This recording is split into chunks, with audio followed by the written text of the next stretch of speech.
नमस्कार। Times of India 24.com पर स्वागत है आपका। प्रस्तुत है आज के मुख्य समाचार। आज दिनांक 2 जनवरी दिन रविवार के मुख्य समाचार इस प्रकार हैं। प्रधानमंत्री नरेंद्र मोदी ने कल वीडियो कॉन्फ्रेंसिंग के माध्यम से प्रधानमंत्री किसान सम्मान निधि योजना के अंतर्गत वित्तीय लाभ की 10वीं किस्त जारी की। 10 करोड़ से अधिक किसानों के बैंक खाते में 20,000 करोड़ रुपए से अधिक राशि अंतरित की गई। इस योजना के अंतर्गत हर वर्ष किसानों के खाते में 2-2 हजार रुपए 3 किस्तों में अंतरित किए जाते हैं। श्री मोदी ने लगभग 351 किसान उत्पादक संगठनों को 14 करोड़ रुपए से अधिक का इक्विटी अनुदान भी जारी किया, जिससे 1,24,000 से अधिक किसानों को फायदा मिलेगा। प्रधानमंत्री नरेंद्र मोदी आज उत्तर प्रदेश के मेरठ में मेजर ध्यानचंद खेल विश्वविद्यालय की आधारशिला रखेंगे। इस विश्वविद्यालय पर लगभग 700 करोड़ रुपए की लागत आएगी। ये खेल विश्वविद्यालय मेरठ के सरधना कस्बे के सलावा और कैली गांव में स्थापित किया जा रहा है। ये खेल विश्वविद्यालय सिंथेटिक हॉकी मैदान, फुटबॉल मैदान, basketball, volleyball, handball, kabaddi ground, lawn tennis court, gymnasium hall, synthetic running stadium, तरणताल, बहुउद्देशीय हॉल और साइकिलिंग वेलोड्रोम जैसी आधुनिक और उत्कृष्ट खेल सुविधाओं से लैस हो। 15 से 18 वर्ष के बच्चों की टीकाकरण के लिए कोविड पोर्टल पर पंजीकरण कल से शुरू हो गया है। पंजीकरण के लिए स्कूल के पहचान पत्र या आधार कार्ड का उपयोग किया जा सकता है। स्वास्थ्य और परिवार कल्याण मंत्री डॉक्टर मनसुख मांडविया ने बच्चों के परिजनों से टीकाकरण के लिए पंजीकरण कराने की अपील की है।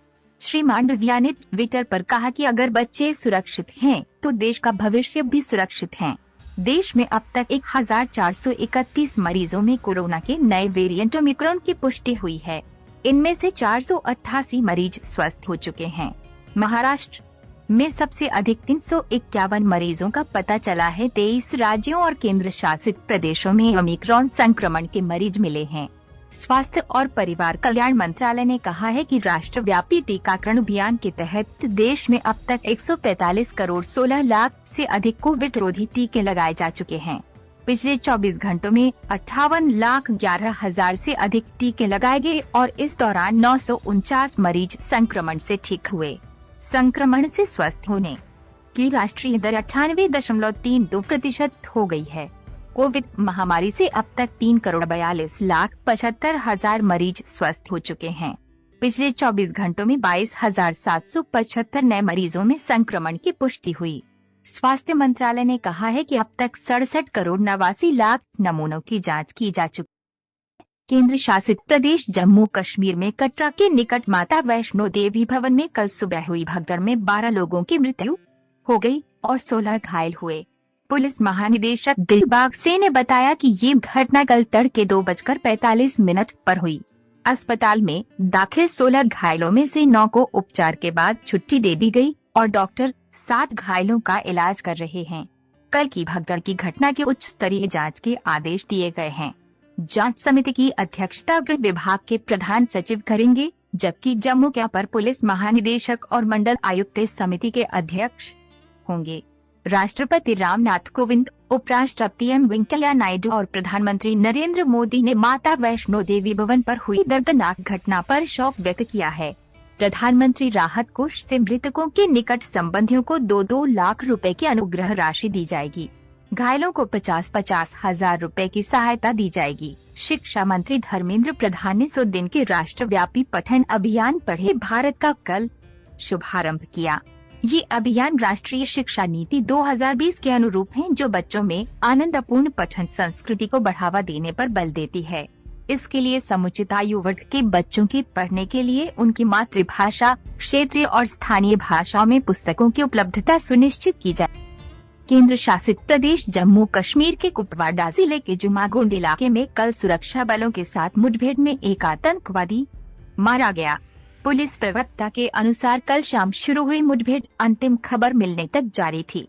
मारे गए आतंकवादी की पहचान की जा रही है। भारत ने अफगानिस्तान को कल अगली किस्त के रूप में कोविड-19 की कोवैक्सीन की 5 लाख खुराक की मानवीय सहायता की आपूर्ति पहुंचाई।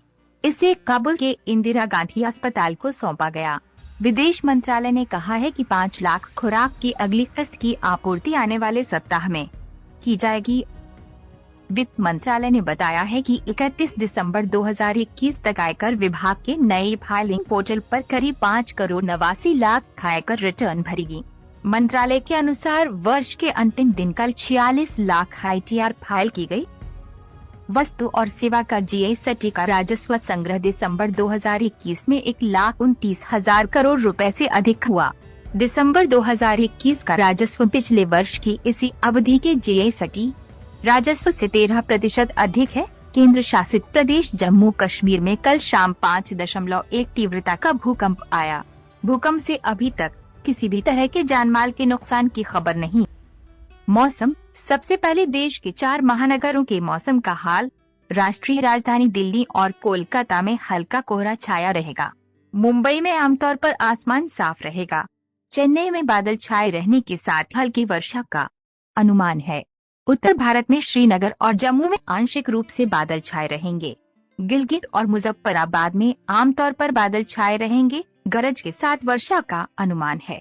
देश के पूर्वोत्तर हिस्से गुवाहाटी, इम्फाल, शिलोंग, ईटानगर और कोहिमा में आंशिक रूप से बादल छाए रहेंगे। अगर आप इन खबरों को विस्तार से पढ़ना चाहते हैं या PDF में डाउनलोड करना चाहते हैं तो वीडियो की डिस्क्रिप्शन में दी गई लिंक पर क्लिक कीजिए। रोजाना इसी तरह देश और दुनिया की ताज़ा तरीन खबरों के लिए इस चैनल को सब्सक्राइब कीजिए और नोटिफिकेशन ऑन करने के लिए बेल आइकॉन पर क्लिक करके ऑल पर क्लिक करना मत भूलिएगा। नमस्कार।